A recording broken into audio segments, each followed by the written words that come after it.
South Africa occupies a powerful place in African memory. It is remembered as the nation whose people endured one of the world's harshest systems of racial oppression and whose eventual liberation became a continental victory.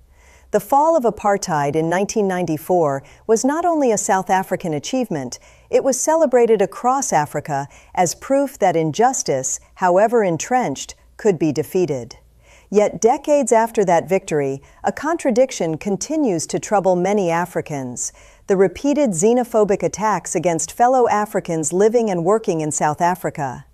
To many observers across the continent, this contradiction can be summarized in one phrase: friend in war, enemies in peace.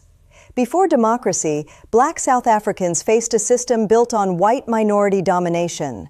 Land was taken, movement was restricted, voting rights were denied, jobs were racially reserved, and resistance was often met with imprisonment or violence.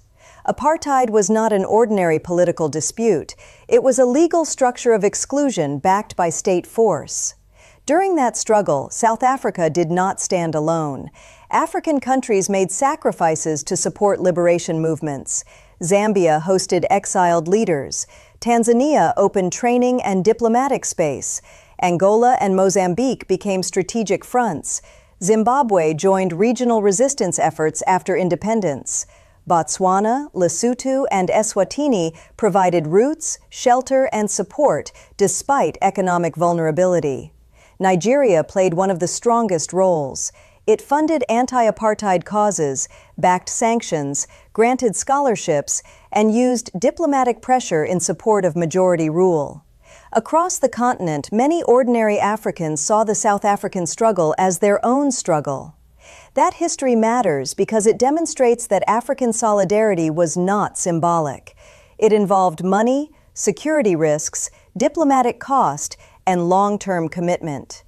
Many states that were themselves poor still contributed to the freedom of Black South Africans. After 1994, expectations were high. A democratic South Africa was expected to become a moral leader of Africa, an example of reconciliation, dignity, and continental unity. In many respects, South Africa did become a major political and economic force. But another reality also emerged: repeated attacks on migrants from other African countries.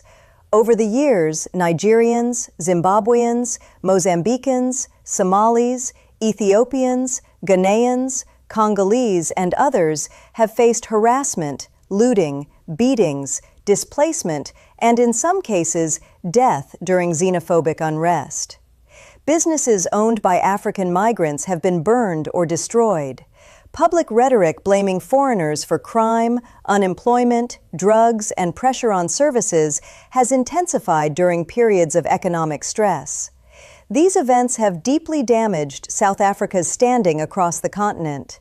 The central criticism is not simply that crime occurred. Every country faces crime. The criticism is that people from countries that once supported South Africa's liberation are now frequently treated as unwelcome intruders. Many Africans therefore ask a difficult question: how did a nation helped by Africa become hostile to Africans? Supporters of South Africa often note that not all South Africans support xenophobia. That is true. Many citizens, churches, activists, unions, academics, and public officials have condemned such attacks. Many South Africans continue to defend migrant rights and reject mob violence. That distinction is important. However, repeated incidents over many years have created a continental perception problem. When violence becomes cyclical and when anti-foreigner rhetoric gains visibility, other Africans do not judge only individual attackers, they judge the broader national atmosphere. Another irony is often overlooked. Much hostility is directed at fellow Black Africans, while many white South Africans, whose communities benefited historically from the old system and who still remain part of the country's social and economic structure, continue to live in South Africa as citizens. This is not an argument against any citizen's right to remain. It is a reminder of historical perspective.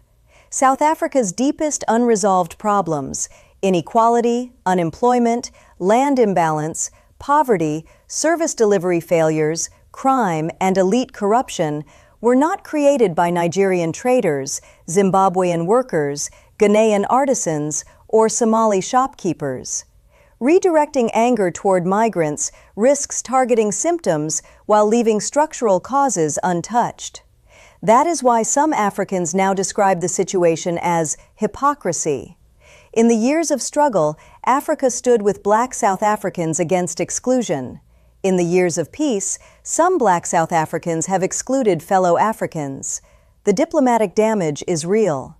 Public anger against South Africa now circulates heavily on social media across many countries. Boycott calls, hostile commentary, and deep resentment appear whenever new attacks occur.